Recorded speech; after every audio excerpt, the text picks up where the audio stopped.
નમસ્કાર, BBN news ચેનલમાં આપનું સ્વાગત છે। હું છું કવિતા પંચાલ ને હવે જોઈએ આજના સમાચાર।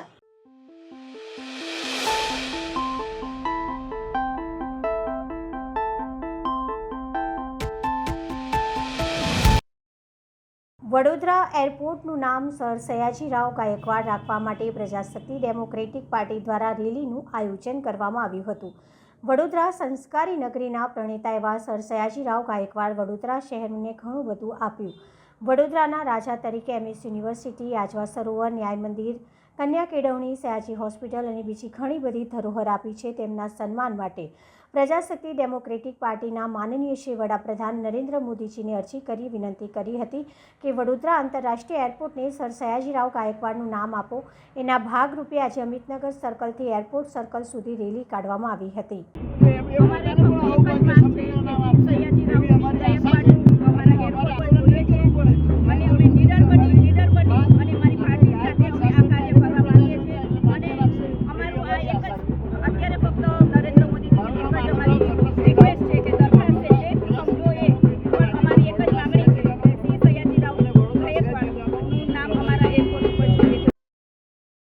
રમજાન માસ દરમિયાન શાળા સમયમાં ફેરફાર કરવા બાબતે બહાર પાડવામાં આવેલા પરિપત્રનો વિરોધ નોંધાવવા બાબતે આજરોજ નગર પ્રાથમિક શિક્ષણ સમિતિ ખાતે વિશ્વ હિન્દુ પરિષદ દ્વારા આવેદનપત્ર આપવામાં આવ્યું। વિશ્વ હિન્દુ પરિષદ વડોદરા મહાનગર સંચાલિત પ્રાથમિક શિક્ષણ સમિતિની શાળામાં શાસન અધિકારી સહિતથી તારીખ 27/2/2025ના રોજ બહાર પાડવામાં આવેલા પરિપત્રનો વિશ્વ હિન્દુ પરિષદ સખત શબ્દોમાં લેખિત વિરોધ કરવામાં આવ્યો। ઉપરોક્ત પરિપત્ર કુમળી વયના બાળકો એટલે કે 14 વર્ષના બાળકોના મૂળભૂત ભણવાના હકો બાબતના કાયદા ઉપર તરાપ મારવા સમાન હોવાથી બાળકોના ભણતર સાથે ચેડા કરવા તેમજ સમાનતાના બંધારણીય મૂળભૂત હકોનો છેદ ઉડાડી મુસ્લિમ તૃષ્ટિકરણ કરવાના આરોપ હેઠળ વડોદરા મહાનગર શિક્ષણ સમિતિના શાસન અધિકારી સામે ખાતાકીય તપાસ કરી કડકમાં કડક દાખલો બેસે તેવી કાર્યવાહી કરવા આવેદનપત્રના માધ્યમથી વિશ્વ હિન્દુ પરિષદ લેખિત ફરિયાદ કરવામાં આવી। શિક્ષણ સમિતિના અધ્યક્ષ સહિતના તમામ સભ્યો એક સુરે વિરોધ નોંધાવી ભાગલાવાદને ઉત્તેજન આપતા પરિપત્ર બાબતે પુનઃ વિચારણા કરી પરત ખેંચે તેવી વિશ્વ હિન્દુ પરિષદની લેખિત માંગ છે। ઉપરોક્ત પરિપત્ર નહીં ખેંચાય તો આવનાર સમયમાં જે કારણો દર્શાવીને પરિપત્ર બહાર પાડવામાં આવ્યું છે તેના કારણો આગળ ધરીને વિશ્વ હિન્દુ પરિષદ હિન્દુ બહુમતી ધરાવતી શાળામાં હિન્દુના ધાર્મિક તહેવાર જેવા કે દશામાના વ્રત, ગણેશ ઉત્સવ, નવરાત્રિ, ગૌરીવ્રત, શ્રાવણ માસ અને પર્યુષણ પર્વ જેવા અન્ય તહેવારોમાં સમય ફેરફારની છૂટ આપવાની માંગણી કરી છે અને સમિતિએ નિર્ણય લેવા મજબૂર થવું પડશે।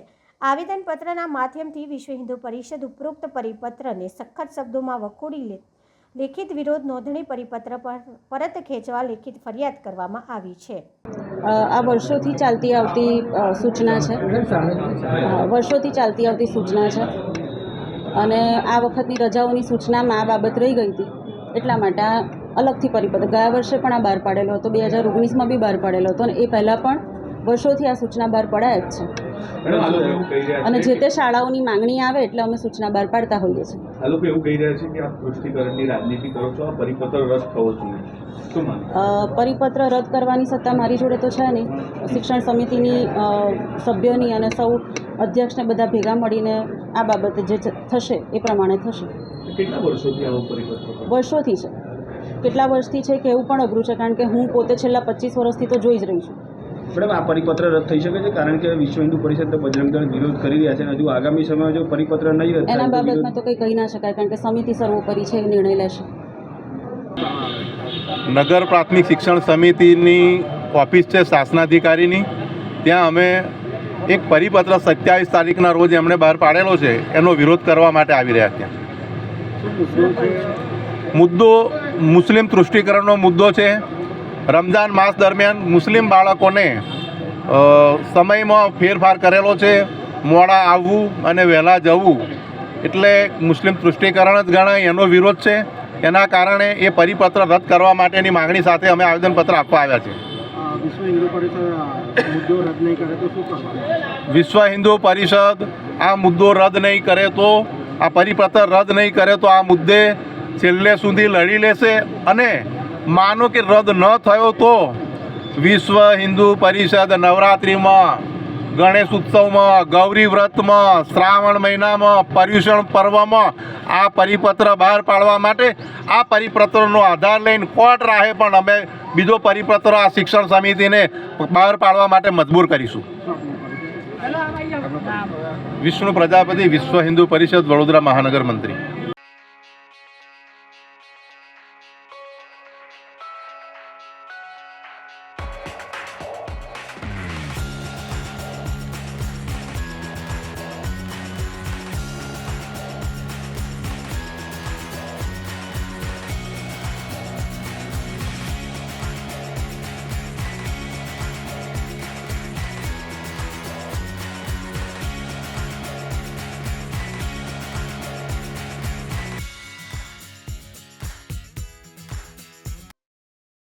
આજરોજ વડોદરા મ્યુનિસિપલ કોર્પોરેશનના ખર્ચે અને જોખમે હવાઈ માર્ગ નગરસેવકો કેટલાક અધિકારીઓ સેમિનારના બહાને પ્રવાસ રદ કરવા બાબતે આવેદનપત્ર આપવામાં આવ્યું. સેમિનારના અભ્યાસના બહાને મહિલા કોર્પોરેટરને પ્રજા પૈસે અને જોખમે સિક્કિમ ફરીને આવ્યા બાદ પુરુષ કોર્પોરેટર પણ પાછળ રહેવા માંગતા નથી. તારીખ 7 અને 8 માર્ચે પુરુષ કોર્પોરેટર ઓપન હવાઈ માર્ગ સિક્કિમ જશે, જેનો લાખો રૂપિયાનો ખર્ચ વડોદરા મ્યુનિસિપલ કોર્પોરેશનના નામમાંથી નાખવામાં આવનાર છે.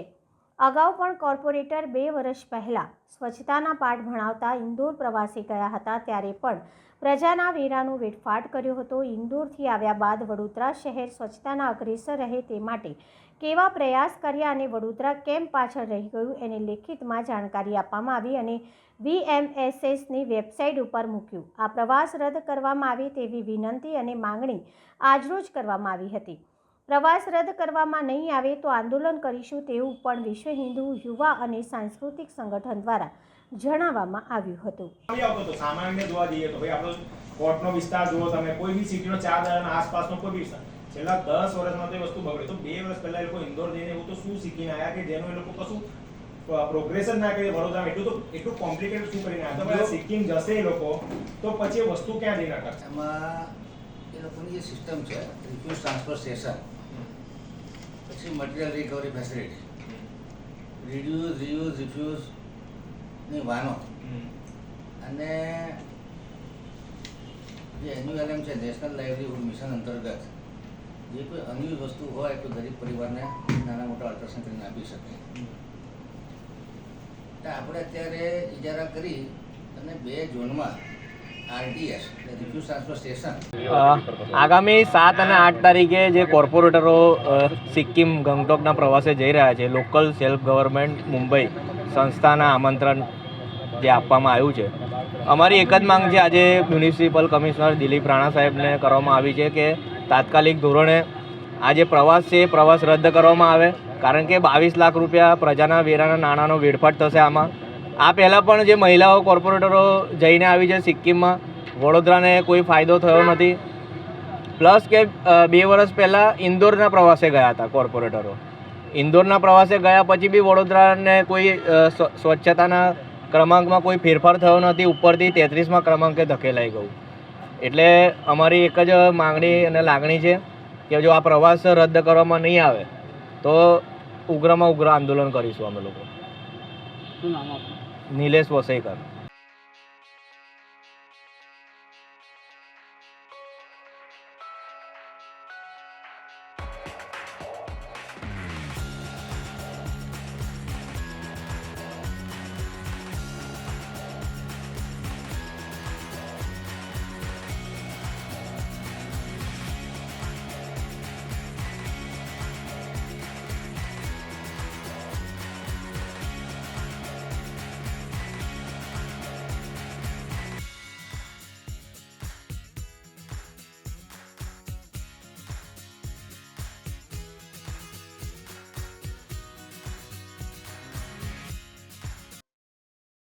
ડભોઈ તાલુકાના સાઠોદ ગામે પ્રાથમિક શાળામાં શિક્ષકો દ્વારા બાળકો પાસે સફાઈ કામ કરાવતા વાલીઓમાં આક્રોશ.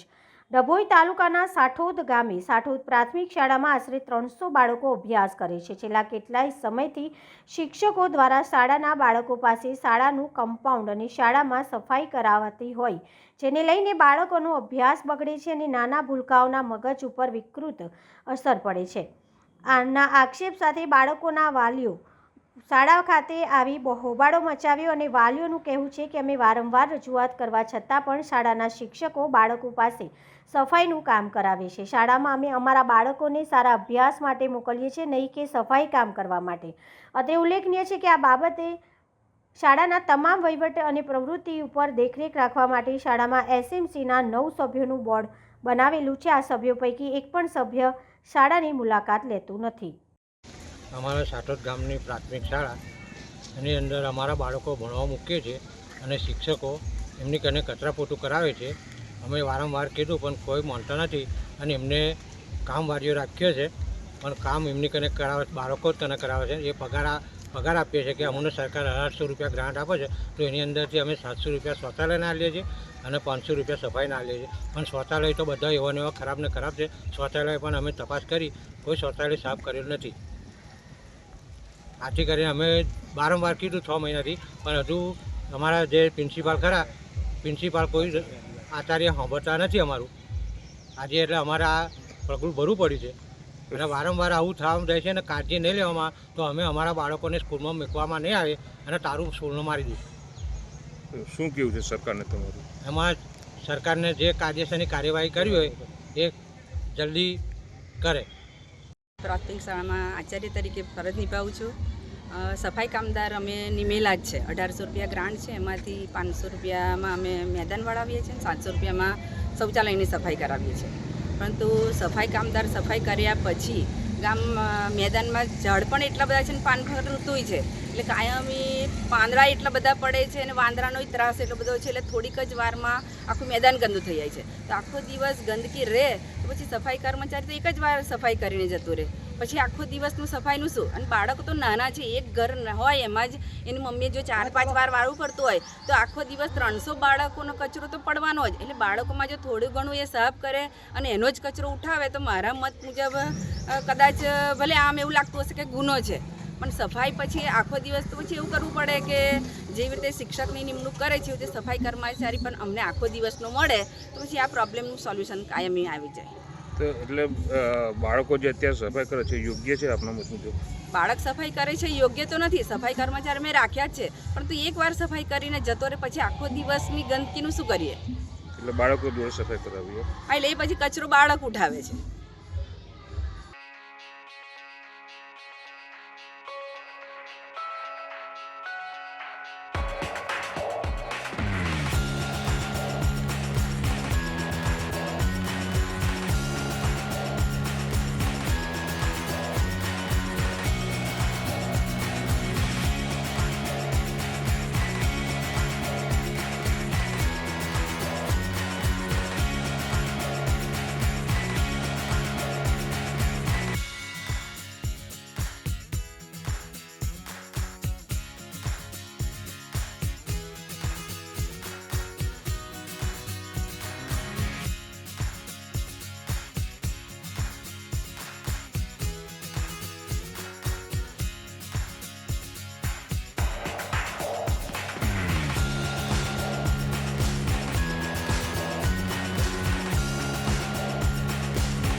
વોર્ડ નંબર 1ની કચેરીમાં ગેસ બિલ લેવા બાબતે આવેદનપત્ર આપવામાં આવ્યું. હાલ વડોદરા ગેસ લિમિટેડ તરફથી ઘરેલું પાઇપલાઇન ગેસ આપવાની કામગીરી કાર્યરત છે. વોર્ડ નંબર 1ની વાત કરીએ તો નિઝામપુરા, નવાયાર્ડ, છાણીનો ભાગ, સરદારનગર, TP13 કેનાલ રોડ વગેરે વિસ્તારમાં ઘરેલું ગેસ પાઇપલાઇન ધારકો છે. હાલમાં ફતેગંજ ગેસ બિલ લેવામાં આવે છે, જેમાં એક જ ટેબલ હોય છે અને અમારા વિસ્તારમાંથી ઘણું દૂર હોય છે, એટલે લોકોને અવરજવર કરવામાં ખૂબ તકલીફ પડી રહી છે. હાલ અમારા ત્યાં વોર્ડ નંબર 1ની નવી બનેલ કચેરી કાર્યરત કરવામાં આવી છે, જે ઘણી મોટી છે અને સુવિધાસભર છે.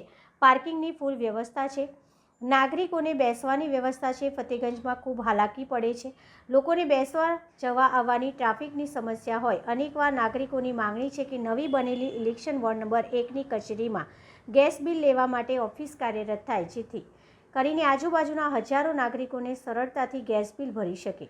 લોકહિતમાં હોય તાત્કાલિક નિર્ણય લેવામાં તે મારી માંગણી સાથેનું સૂચન છે. ઇલેક્શન વોર્ડ નંબર 1માં નવીન ઓફિસ જ્યારથી બનાવવાની શરૂઆત થઈ હતી ત્યારથી અને બનીને એનું ઓપનિંગ કર્યું ત્યારથી લઈને મેં VGLમાં રજૂઆત કરતી હતી. મારા વારંવારના રિમાઇન્ડર પછી અહીંયા ગેસ બિલ લેવાનું કામ ચાલુ કર્યું છે. અગાઉ અમારા ઇલેક્શન વોર્ડ નંબર 1માં મારી રજૂઆત સંદર્ભે આધાર કાર્ડની કામગીરી ચાલુ કરી છે, KYCની કામગીરી ચાલુ કરી છે અને ઘરેલું ગેસ પાઇપલાઇનથી જ્યારે આપણે ઘરે ઘરે હોય અને એમને બિલ ભરવા છે ફતેગંજ સુધી અથવા દાંડિયા બજાર સુધી જવું પડતું હતું, એના લીધે થઈને મારી વારંવારની રજૂઆત હતી. લેખિત રજૂઆત, મૌખિક રજૂઆતોના સંદર્ભે આજ રોજ મને VGLમાંથી ફોન આવ્યો કે તમારા ઓફિસની અંદર અમે ગેસ બિલ લેવાનું ચાલુ કરી દીધું છે. મેં અહીંયા આવીને મુલાકાત કરી છે અને આજથી ગેસ બિલ અહીંયાથી લેવાનું ચાલુ કર્યું છે. એટલે સમગ્ર વિસ્તારના લોકોને હું અપીલ કરું છું કે હવે પછી જો તમે ઓનલાઈન ગેસ બિલ ન ભરતા હોય ને ઓફલાઈન ભરતા હોય તો ઓફલાઈનની સુવિધા વોર્ડ નંબર 1ની વહીવટી બોર્ડ કચેરીમાં ચાલુ કર્યું છે, જેનો લાભ લેવા સર્વને નમ્ર વિનંતી છે. ABB કંપનીના સ્ટોર રૂમમાં મૂકેલા 32 લાખના કેબલ ચોરી થયા. મકરપુરા પોલીસ સ્ટેશન ખાતે ગુનો નોંધાયો. ABB કંપનીના સ્ટોર રૂમમાં મૂકેલા 32 લાખના કેબલ ચોરી થયા હતા. કંપનીના CCTV કેમેરા અને પંચિંગ મશીનની હાજરી ચેક કરતા એક કારમાં આવેલા આરોપીઓ જીપમાં કેબલ ચોરીને લઈ જતા હોવાનું જણાઈ આવતા પોલીસે ગુનો દાખલ કર્યો છે. લેબર કોન્ટ્રાક્ટર ધર્મેન્દ્રસિંહ સરદારસિંહ રાઠોડે રહેઠાણ શિવશક્તિ બંગલોઝ પાદરા મકરપુરા પોલીસ સ્ટેશનમાં ફરિયાદ નોંધાવી જણાવ્યું છે કે મકરપુરા GIDCમાં માણેજા ક્રોસિંગ પાસે આવેલી ABB કંપનીમાં સ્ટોર હેન્ડલિંગ માટે લેબર સપ્લાયનો કોન્ટ્રાક્ટ મળ્યો હતો. કંપની દ્વારા અમને જાણવા મળ્યું હતું કે જાન્યુઆરીમાં ABB કંપનીના સબ કોન્ટ્રાક્ટર સન ઇલેક્ટ્રો સ્ટેરિક બેંગ્લોર દ્વારા 45 મીટર કેબલનો ઓર્ડર આપવામાં આવ્યો હતો. કંપનીના store incharge Anil Chaudhary cable લેવા માટે સ્ટોરરૂમમાં ગયા ત્યારે તેઓને સ્ટોક ઓછો હોવાની શંકા થઈ. સ્ટોકની ચકાસણી કરતાં 32.69 લાખના 3 કેબલની ચોરી થઈ હતી. આ સામાનની જાળવણી રાખવાની જવાબદારી અમારી પ્રથમ પેકર્સ નામની કંપનીને છે. ABB કંપનીમાં સ્ટોર ખુલવાનો સમય 9થી રાતના 12 વાગ્યા સુધીનો છે. મારી કંપનીના લેબર કોન્ટ્રાક્ટરો ABB કંપનીના કર્મચારીઓ અંકુર પટેલ તથા અનિલ ચૌધરીની હેઠળ કામ કરે છે, જે સ્ટોરના રૂમના ઇન્ચાર્જ સાજિદ મેમણ છે. ABB કંપનીના CCTV કેમેરામાં જોતા તેમજ પંચિંગ મશીન ચેક કરતા એવી હકીકત જણાઈ હતી કે ગત 4 જાન્યુઆરીએ સવારે 5:53 થી 7:30 દરમિયાન કંપનીની કોઈ પણ પરવાનગી લીધા વિના ABB કંપનીના વેન્ડર યાદવ રોડ કેરિયરના કામ કરતા માણસોએ કારમાં આવીને સ્ટોરની પાછળના પતરા હટાવી અંદર જઈને કેબલ લઈ આવી પાછળના ભાગે ઊભેલી જીપમાં મૂકી દઈ અને ગયા હતા અને ચોરી મામલે 6 લોકો સામે ગુનો નોંધી આગળની તપાસ હાથ ધરાઈ છે.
PCB પોલીસને માહિતી મળી હતી કે છાણી જકાતનાકા એકતાનગરમાં રહેતા ઇકબાલ ઉર્ફે બબલુ સૈયદ કારમાં વિદેશી દારૂનો જથ્થો ભરીને GSFC થઈને બાજવા ટી પોઈન્ટ થઈ બાજવા જનાર છે, જેથી PI CB ટંડેલની સૂચના મુજબ સ્ટાફે વોચ ગોઠવી હતી. પોલીસે દારૂ ભરેલી કારને લઈને જતા ઇકબાલ લિયાકત અલી સૈયદને ઝડપી પાડ્યો હતો, જ્યારે સમા અગોરા મોલ પાસે રહેતા અમિતને વોન્ટેડ જાહેર કર્યો છે. પોલીસે આરોપી પાસેથી દારૂની 1232 બોટલ કિંમત રૂપિયા 1.97 લાખને કબજે લીધી હતી. પોલીસે કાર, દારૂ અને મોબાઈલ ફોન મળી કુલ ₹7.2 લાખનો મુદ્દામાલ કબજે લીધો હતો.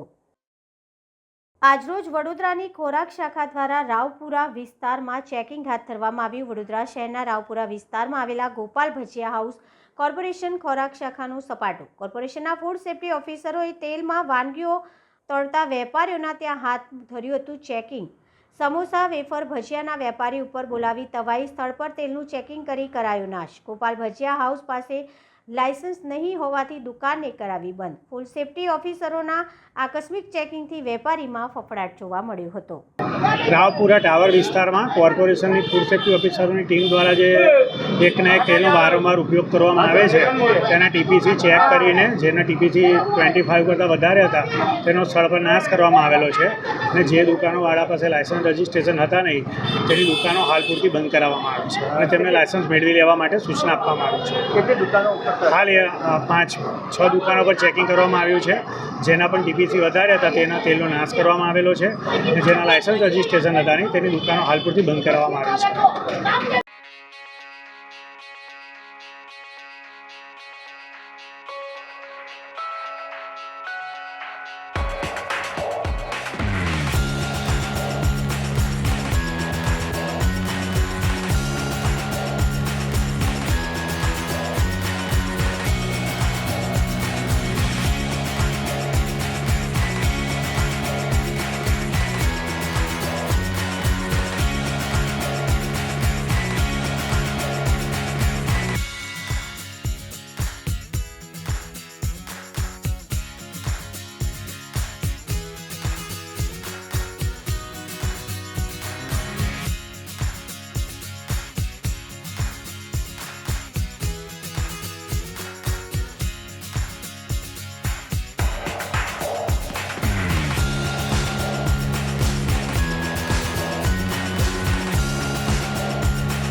છેલ્લા 27 વર્ષથી અમદાવાદના ધોળકાથી દ્વારકા જઈ રહેલા પદયાત્રીના સંઘનું રાજકોટ જિલ્લાના ઉપલેટામાં આગમન થતાં આ પંથકના સેવકો દ્વારા માનવતાભર્યું કાર્ય કરીને સંઘમાં ચાલીને જઈ રહેલા પદયાત્રીઓ માટે વિશેષ માનવ સેવા પૂરી પાડવામાં આવી. ત્યારે આ સેવાઓ અને સુવિધાઓથી સંઘમાં પણ આનંદની લાગણી જોવા મળી હતી.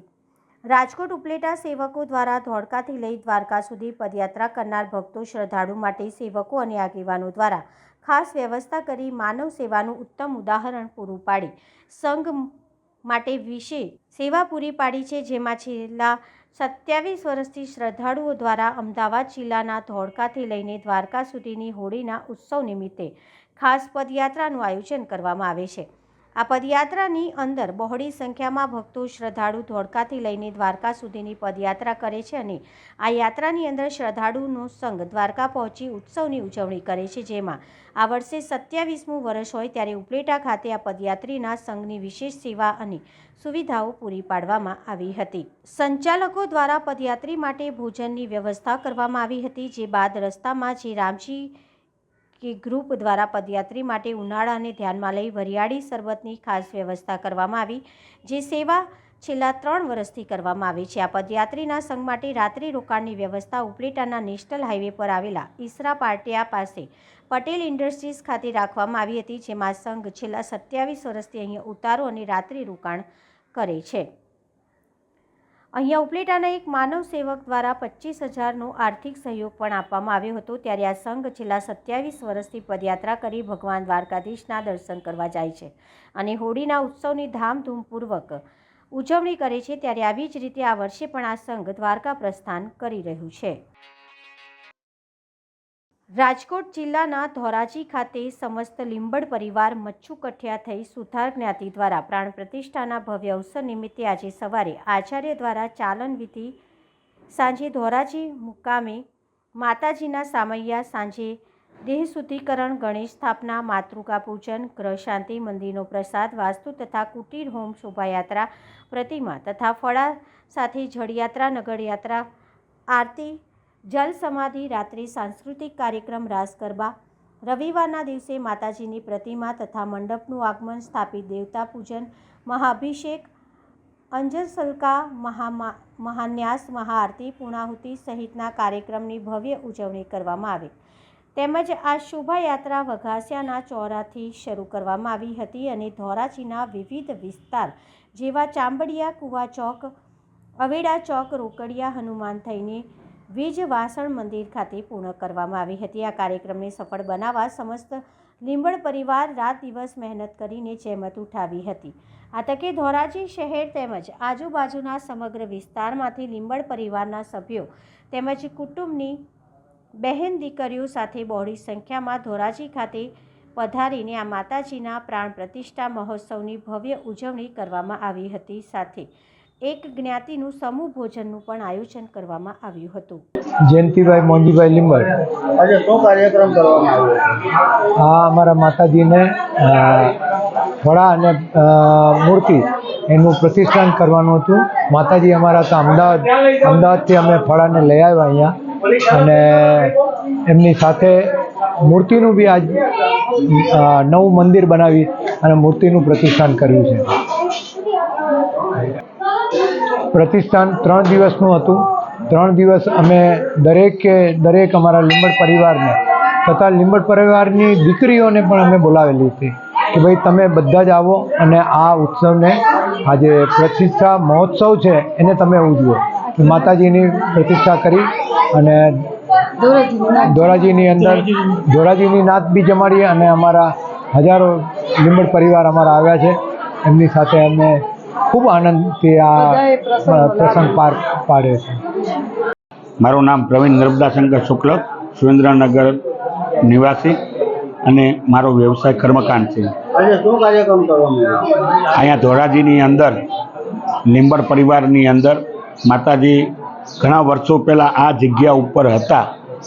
ઘણા વર્ષોથી પછી માતાજી ચારે દિશાઓમાં એમનું કોઈ સ્થાન કોઈ નક્કી નહોતું, પણ માતાજીની જ્યારે ઈચ્છા થઈ ત્યારે જે સ્થાનની અંદર ઘણા વર્ષો પહેલાં જે સ્થાનની અંદર હતા એ જ સ્થાનની અંદર માતાજીએ આવવાનું ત્યાં નક્કી કર્યું અને લીંબડ પરિવાર આખો ભેગો થઈ અને માતાજીને આજે પ્રાણ પ્રતિષ્ઠા 2 દિવસનો કાર્યક્રમ હતો। ત્યારે માતાજીએ અત્યારે જે ફળાના રૂપમાં હતા, એક મિંજવાસીની માતાજી, બીજા મોમાઈમાં અને ત્રીજા ચિકોતર માતા, એ ત્રણેય માતાજીની મૂર્તિ બનાવી અને ત્રણેય માતાજીની મૂર્તિ સ્વરૂપે અને જે માતાજીના જે ફળા હતા એ જ ફળાને અમદાવાદથી પરમ દિવસે એટલે કે તારીખ 1 તારીખના દિવસે 28 તારીખના દિવસે માતાજીની આખી અમદાવાદથી સવારમાં અમે 5 વાગે ત્યાં ગયા। બ્રહ્મ મુહૂર્તની અંદર 7:30 થી 9નો કાર્યક્રમ કરી માતાજીની ચાલન વિધિ અને માતાજીને ત્યાં જે નૈવેદ્યની અંદર જે ભોગ ધરાવવાનો હોય એ માતાજીનો નૈવેદ્ય અર્પણ કરી અને દૂધની ધારાવાળાથી અને અખંડ જ્યોત લઈ અને ત્યાંથી માતાજીના ફળાને વાતે ગાતે ધોરાજી ગામની અંદર એમને લાવ્યા અને ગામના જાપે એ માતાજીનું હામૈયું કર્યું અને ત્યાંથી આપણે જે માતાજીનું નિજ ધામ હતું, જે કુળદેવી માતાજીનું લીંબડ પરિવારનું, ત્યાં માતાજીને હામૈયા કરીને બેન્ડ વાજા સાથે ડીજે સાથે આખો પરિવાર એ માતાજીના વાતે ગાતે લાવ્યા અને 2 દિવસનો પ્રતિષ્ઠાનો કાર્યક્રમ હતો। મળીશું આ સમયે આ ચેનલ પર, ત્યાં સુધી સમગ્ર BBN ન્યૂઝ ચેનલની ટીમને રજા આપશો। નમસ્કાર।